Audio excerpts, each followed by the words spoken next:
I think this is Austin Theory's last chance as a main eventer in WWE. If by some miracle this doesn't work out and he's the one taking the losses for the Vision, then I think a lot of fans, including myself, will start to care less and less about him. But I'll have some optimism.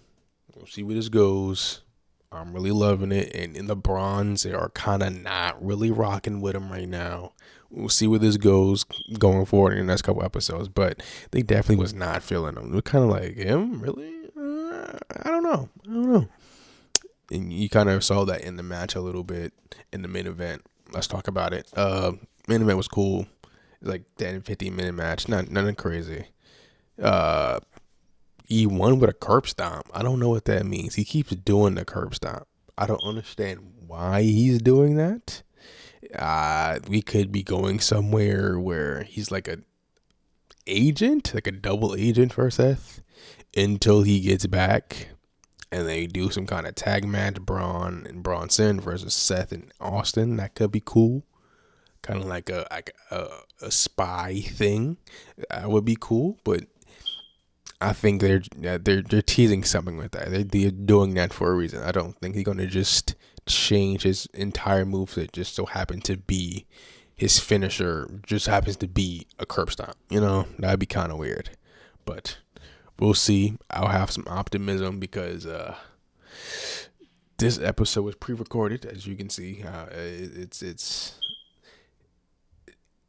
I'm not used to watching a pre-recorded episode in this way on Netflix.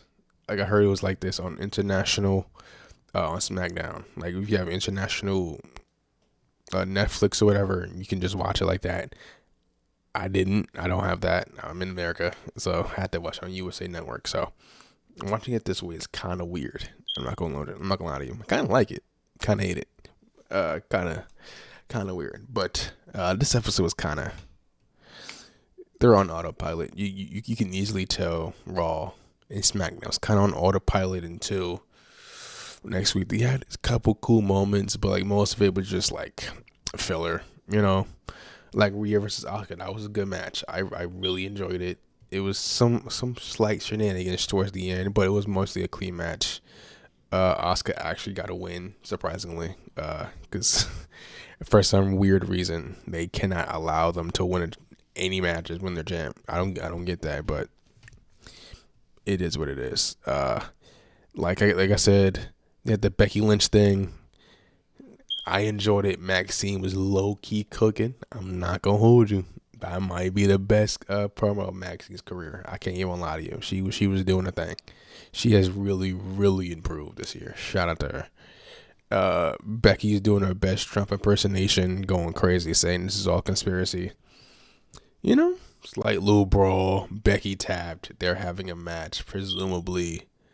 I think the January 5th episode of Raw, because they're really building that up. That's like a really, really big show. So, I can't wait for that match, surprisingly. I think Maxine does lose it. I don't want her to lose it. I think she should hold it for a little while longer, but I think they're going to do the AJ Lee versus Becky Lynch for the women's IC title. I think that's what they're going to do.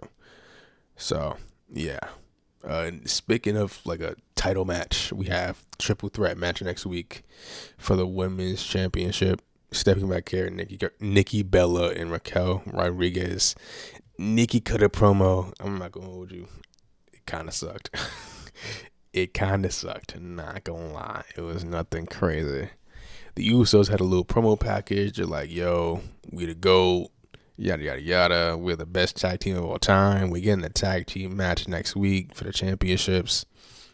It's probably going like a draw of some kind. I don't see a definitive winner. If it is, it's probably going to be Dragon Lee and AJ Styles. I think the Usos going to go down a storyline where like Jay keeps losing or something like that, or something along those lines. Probably gonna like build it out a little bit longer, maybe get them to win, make them champ, and then that leads to something down the road. I don't see this Uso tag team lasting that long, honestly. I don't. I would love if it lasted a minute, but I just don't see it. They're probably gonna do Uso versus Uso Part 2 potentially at Mania.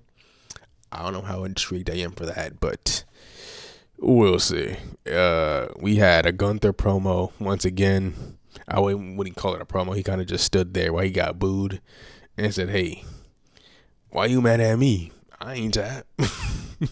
Like, I get mad at the guy who tapped like a little, you know what, you know? Don't get me. He's just going around rage baiting people. I gotta respect it. You know, he's getting there. He got in CM Punk's face, laughed in his face. Rey Mysterio laughed in his face. AJ Styles laughed in his face. He's just going on this rage baiting. I love to see it. just straight rage bait. We had Javon versus Mucha Lucha Rayo. Look, this El Grande Americano Rayo and Bravo thing. Their costumes look so stupid. Like, I get it. That's probably like the joke, right? Like, you're probably supposed to not take them serious, which I don't. It's not that deep, but it's like, you know, the whole El Grande verse thing, where it's like a whole bunch of El Grandes running around. That was cool, but like now it's kind of like, all right, can you like actually do something with them though? Like, yeah, it's a cool little joke, but like, all right, let's get some actual storylines a little bit, you know? It's like you haven't really done anything with Rayo and Bravo at all. Like, at least put them in a tag scene in a little bit, you know? Because they're already a tag team. Consider the people underneath the mask, but, you know, put them in a tag scene. Even if they don't win, even if they're jobbers, just do it. But I don't know. Let's talk about the match. They did say Javon is a free agent, so he's kind of deciding between Raw and SmackDown, but he's still in NXT. I did not think he would be the first NXT guy on the main roster. I did not think so. Either probably go full time on the main roster, like after he wins the NXT championship. That's probably what I would do. But yeah, they clearly view him highly in WWE right now. So I thought at least like Trick Williams would be up here first, because considering he's pretty much done everything you can possibly do down there, feud with everyone you can possibly feud with down there.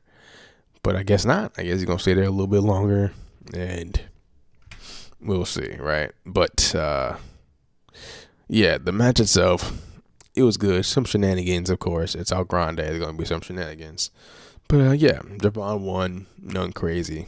Cool little match. And then we had Roxanne versus Bayley. Shenanigans galore. The Judgment Day gonna do Judgment Day things, but it turns out one of the shenanigans actually caused Roxanne to win. That led to some tension backstage. Raquel kind of walking off. Like, you know what? I got a championship match to prepare for. I don't got time for this. So they're definitely building up the tension within the Judgment Day. I'm very intrigued to see where that goes. I'm very intrigued within the Judgment Day thing. But yeah, I think that's it. Raw, it's pre-recorded. You can't really do much. So it kind of seems like these next couple episodes of Raw and SmackDown are kind of me going, because it's pre-recorded. You can't really do much. I did hear a leak about SmackDown. That does intrigue me. We'll get to that when we get to that. But yeah, those are my thoughts. Let me know yours in the comments while you're down there. Drink water. Have a good day.